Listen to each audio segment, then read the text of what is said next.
The right care, right at home. Australia's premier in-home care provider. Local legends want it. A Bowls Green is just up the road. Search Bowls clubs near me. From the wide outdoors to the great indoors, this is Without Bias.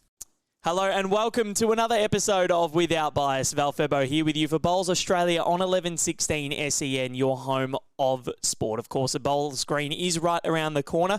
Search Bowls Greens near me and you can get involved in this wonderful sport. But we've got a great show today, and Natasha van Eldik, right at home, Jackaroo, recent winner of the Golden Nugget. She is going to join me a little later on to chat about her year and how it's all going, as well as that illustrious Nugget win. But someone that has been doing some wonderful things over the last 2 years is Reese Young. She's absolutely dominating. She's still only in year 11, but a year ago this week, she made a barnstorming run to the final of the Australian Indoor Championships, which is where I'm located right now at Club Tweed. And Reese joins me on the line to have a chat about that history-making run last year. Reese, how are you?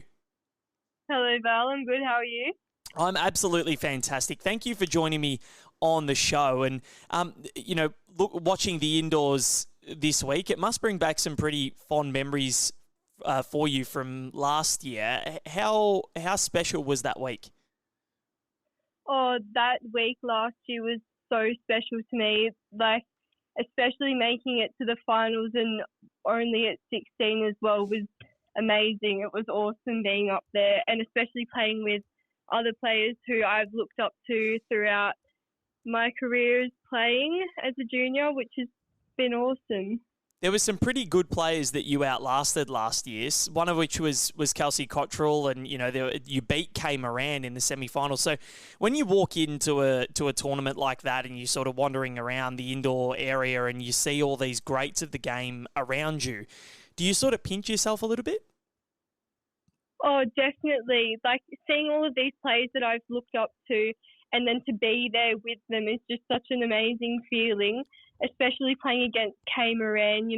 I would never have thought, ever. I never, ever would have thought that I'd beat her, especially in the Australian indoors, and having the pressure of all of these people watching me and being on the live stream.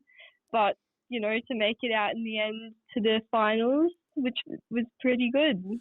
Well, talk to me about that semi-final, because I had the pleasure of being in commentary for it last year, and it was a little bit more than just a live stream. There was a bit more of a broadcast about it happening. Sort of, they had the A-frames up. There was a grandstand there watching you play.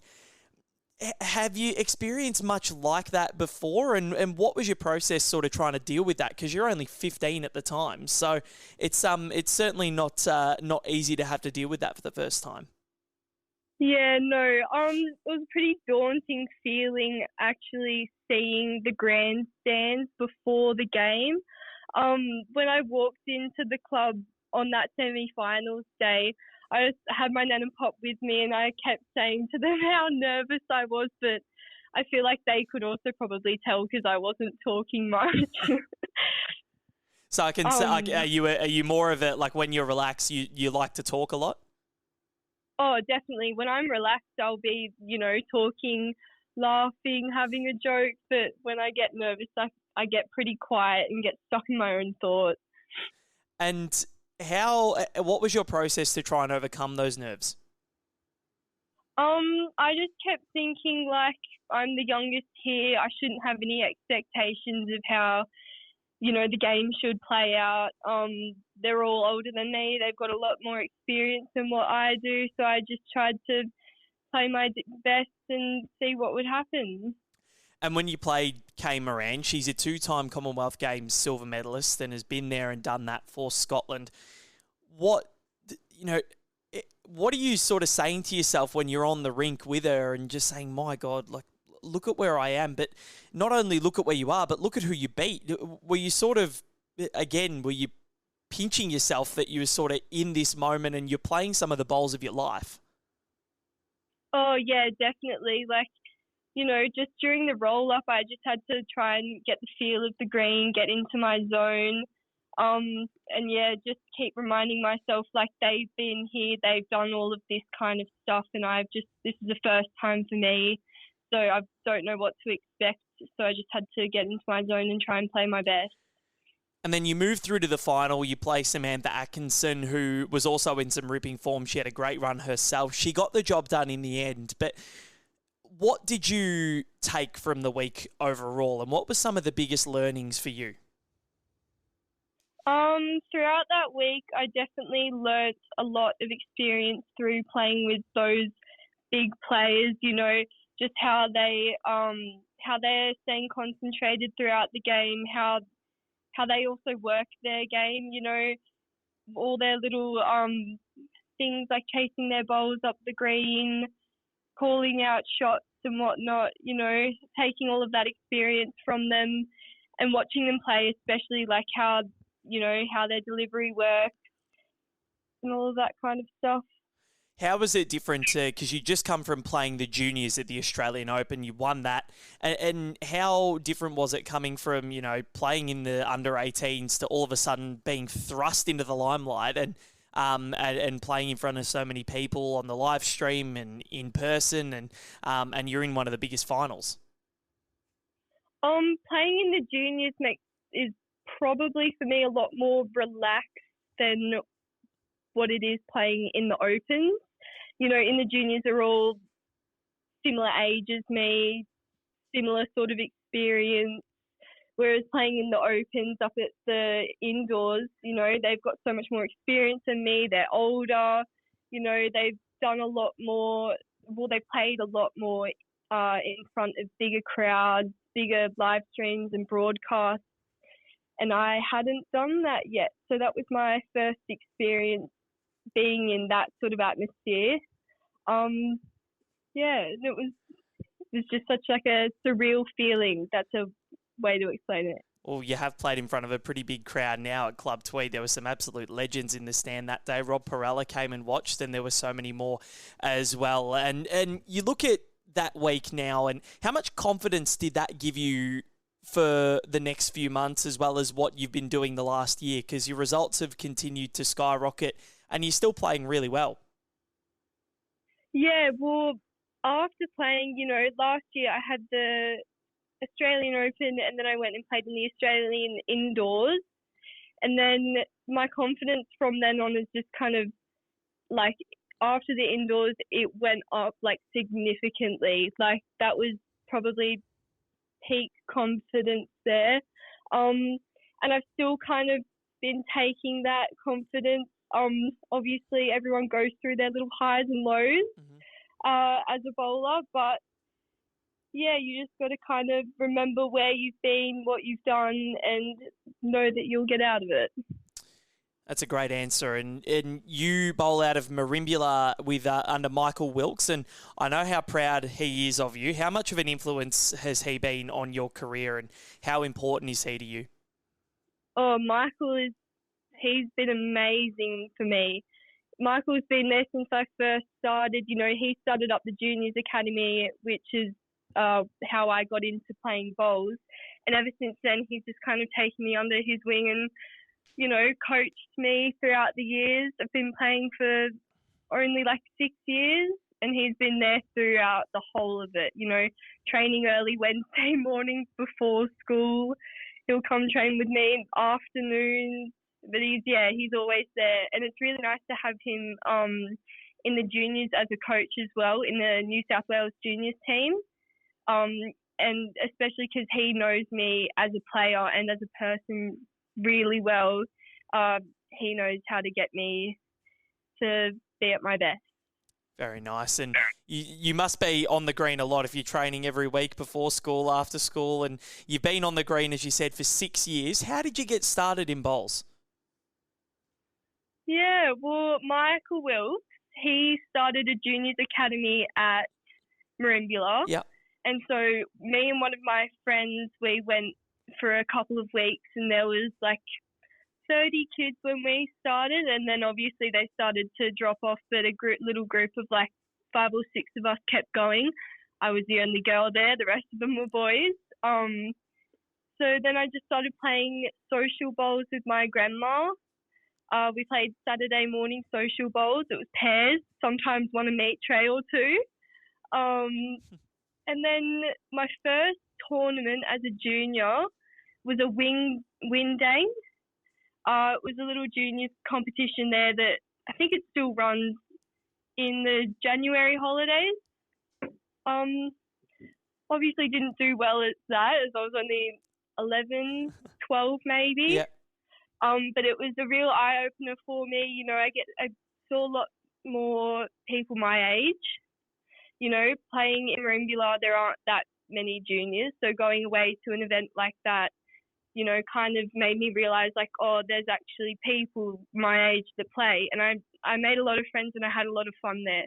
So I think that was kind of the moment for me that kept me going. That is absolutely brilliant. It's great to see that you've kept your bowls up and you've kept playing, which is just absolutely wonderful. And one final one from me before I let you go, Reese, is you seem to have a really close relationship with your grandparents as well as your family. How special is your family to you, and how much do you love having them in the stands when you're playing in these big events? Oh, I love my family. You know, my grandparents especially, they've been such a big help in helping me and my mum travelling, accommodation. You know, they'll always come and support me. They'll always come and watch me, even if they can't happen to make it, you know, especially the Tri-Series. I didn't have my grandparents or my mum there, so they were messaging me after every game, oh, nice to see how you're going, and always ringing me and checking up on me. And my grandparents came to the indoors last year, so that was really special having them there with me. You know, I think my mum and my grandparents, you know, they're always stoked with how I go. Yeah, I love them. They're awesome. Reese Finn-Young, we're stoked with how you're going as well. It's so good to see you playing at full flight, and it was a pleasure watching you last year at the Australian Indoor Championships, and all of your success has been so wonderful so far, and I'm sure we're going to see plenty more of it. You're a right-at-home pathways Jackaroo now, so fingers crossed that that rise is meteoric and you can continue the rise up the ranks. But thank you for joining me on Without Bias. It's been an absolute pleasure. Enjoy the rest of the indoors. Yeah, thank you. You too, Val. Reese Finn-Young joining me on the show to chat about her last year, and she was amazing at the Australian Indoor Championships in 2023, and I'm looking forward to seeing her development into the open years when she does get there, and she's an absolute superstar in the making, no doubt about it. Natasha van Eldik, speaking of superstars, she's going to join me right after this on Without Bias. The right care, right at home. Australia's premier in-home care provider. Local legends wanted. A bowls green is just up the road. Search bowls clubs near me. From the wide outdoors to the great indoors, this is Without Bias.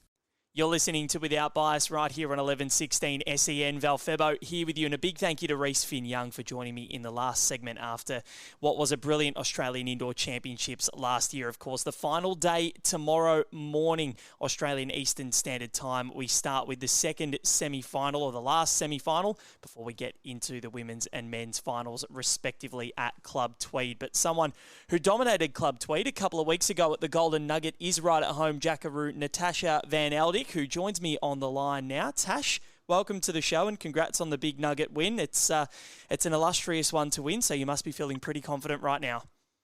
Yeah, thanks for having me, Val.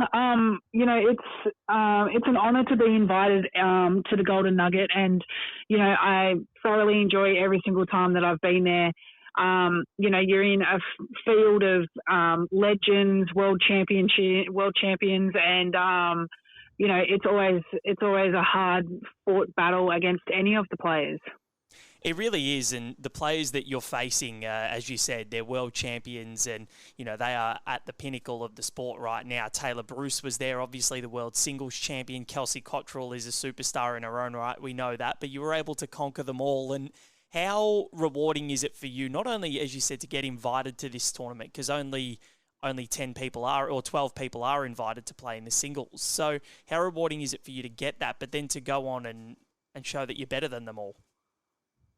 Look, I think it's a very trying tournament, and I think you've just got to go in there with a very open mind, which is, you know, a way that I've changed my bowls probably in the last 18 months due to a job change, and I just look at life a little bit differently and from a different perspective. And so each day at the Nugget, I just, you know, I guess looked at it differently and used it as a new day. And I never underestimated any of my opposition. As you said, some of them are current world champions, Commonwealth Games champions.